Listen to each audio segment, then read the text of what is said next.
ഒരു സംഖ്യയുടെ 45% 270 ആയാൽ സംഖ്യ എത്ര എന്നാണ് ചോദ്യം. അപ്പോൾ എങ്ങനെയാണ് ചെയ്യേണ്ടത്? അതായത് തന്നിട്ടുണ്ട് എന്താണ് 45% എത്രയാണ്? 270 ആണെന്നാണ് പറഞ്ഞിട്ടുണ്ട്. പിന്നെ സംഖ്യ ഏതാണെന്നാണ് ചോദിച്ചത്. സംഖ്യ എപ്പോഴും എത്രയാണ്? 100 എടുക്കണം. അപ്പോൾ എത്രയാണെന്നാണ് ചോദ്യം. അപ്പോൾ ഇങ്ങനെ തന്നെന്ന് വെച്ചാൽ എന്താണ്? ക്രോസ് മൾട്ടിപ്പിൾ ചെയ്യാം. അപ്പോൾ നമുക്ക് ചെയ്യുമ്പോൾ എന്താണ്? 270 × 100 / 45 ചെയ്യാം. ഓക്കെ, ഇതെങ്ങനെ വെട്ടിക്കുറയ്ക്കാം. ഇത് 5ൻ്റെ കേസ് നമുക്ക് ആദ്യം വെട്ടുമ്പോൾ ഇവിടെ എത്ര കിട്ടും? ഇവിടെ 9 എന്ന് കിട്ടും. ഇവിടെ എത്രയാണ്? 20 എന്ന് കിട്ടും. ഈ 27 9 പോകുമല്ലോ. എത്ര തവണ? 3 തവണ. അപ്പോൾ നമുക്ക് എത്ര കിട്ടും? 3 × 2 6. ഈ ഒരു 0 ഈ ഒരു 0 ചേർക്കുക. അപ്പോൾ എത്ര കിട്ടും? 600 എന്ന് കിട്ടും. അതായത് നമ്മുടെ ആൻസർ ഓപ്ഷൻ എ. 2. ഒരു സമാന്തര ശ്രേണിയിലെ 10ാം പദം 20ഉം 20ാം പദം 10ഉം ആയാൽ ആദ്യ പദം എത്ര എന്നാണ് ചോദ്യം.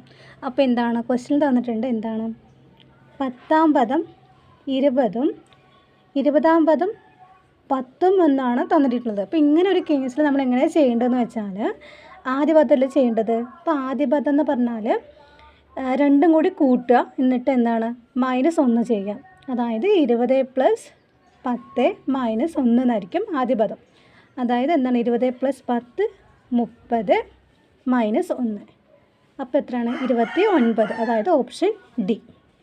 ഇനി അത് എന്താണ് പൊതുവ്യത്യാസം ചോദിച്ചെന്ന് വെച്ചാൽ എന്താണ് എപ്പോഴും -1 ആയിരിക്കും. ഈ ഒരു കേസിൽ എപ്പോഴും -1 ആയിരിക്കും പൊതുവ്യത്യാസം.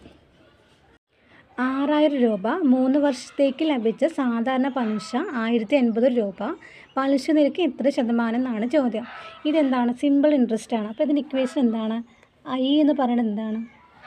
PNR/100 അല്ലേ. നമുക്കിതെല്ലാം ഇട്ട് കൊടുക്കാം. ഇവിടെ പലിശ എത്രയാണ്?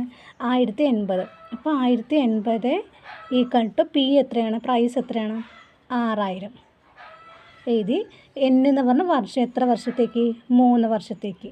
നമുക്ക് എന്താണ് പിന്നെ 6 ആണ് കണ്ടുപിടിക്കേണ്ടത്. അപ്പോൾ 6 അതുപോലെ എഴുതാം. എന്നിട്ട് ഇവിടെ നിന്ന് നമുക്ക് വെട്ടാം. ഈ 2 0 ഈ 2 0 വെട്ടിക്കളഞ്ഞു. എന്നിട്ട് നമുക്ക് ചെയ്യാമല്ലോ. 1080 / താഴത്തേക്ക് വരുമല്ലോ 60 × 3 = ഇത് 6 എന്ന് പറയണത്. ഈ 0 ഈ 0 വെട്ടിപ്പോയി. അപ്പോൾ എന്ത് ചെയ്യും? നമുക്ക് 108/18 = 6. ഇത് 108/18 ചെയ്ത് നമുക്ക് എത്ര കിട്ടും? അതായത് 18 × 6 ആണ് നമുക്ക് എത്ര? 108 എന്ന് പറയണത്. അപ്പോൾ 6 എന്ന് പറഞ്ഞാൽ എത്ര ആയിരിക്കും? നമ്മുടെ 6% ആയിരിക്കും പലിശ നിരക്ക്. 6 സംഖ്യകളുടെ ശരാശരി 36. അവയിൽ ആദ്യത്തെ 5 സംഖ്യകളുടെ ശരാശരി 35 ആയാൽ അവസാന സംഖ്യ ഏതെന്നാണ് ചോദ്യം. അപ്പോൾ എങ്ങനെയാണ് ക്വസ്റ്റ്യൻ തന്നിട്ടുണ്ട്? 6 സംഖ്യകളുടെ ശരാശരി എത്രയാണ്? 36. ആദ്യത്തെ 5 സംഖ്യകളുടെ ശരാശരി എത്രയാണ്? 35 എന്ന് പറഞ്ഞിട്ടുണ്ട്. ഓക്കെ, അപ്പോൾ ഇങ്ങനെ അതായത് ഇവിടെ ഒരു ഡിഫറൻസ് എന്ന് പറഞ്ഞതാണ് 1 ആണ്. അതുപോലെ ഇവിടെയും ഡിഫറൻസ് എത്രയാണ്? 1 ആണ്. അങ്ങനെ ഇനി ഒരു ഡിഫറൻസ് രണ്ടവിടെ ഒരേ ഡിസ്റ്റൻസാണ്, ഒരേ ഡിഫറൻസാണ് വരുന്നതെന്ന് വെച്ചാൽ നമുക്ക് എങ്ങനെയാണ്? ഒന്നില്ലെങ്കിൽ നമുക്ക് ഇങ്ങനെ കൂട്ടാം, അല്ലെങ്കിൽ ഇങ്ങനെയും കൂട്ടാം. അപ്പോൾ ഇങ്ങനെ കൂട്ടിയെന്ന് വെച്ചാൽ എത്ര കിട്ടും? 36 + 5 എത്രയാണ്? 41. അപ്പോൾ അതായിരിക്കും നമ്മുടെ ആൻസർ. A/B എന്ന് പറയുന്നത് എത്രയാണ്? 3:4. B/C എന്ന് പറയുന്നത് 5:8 ആയാൽ A/B/C എത്രയാണെന്ന് ചോദിച്ചിരിക്കുന്നത്. എന്താണ്? ഇത് A/B/C ആണ് കണ്ടത്.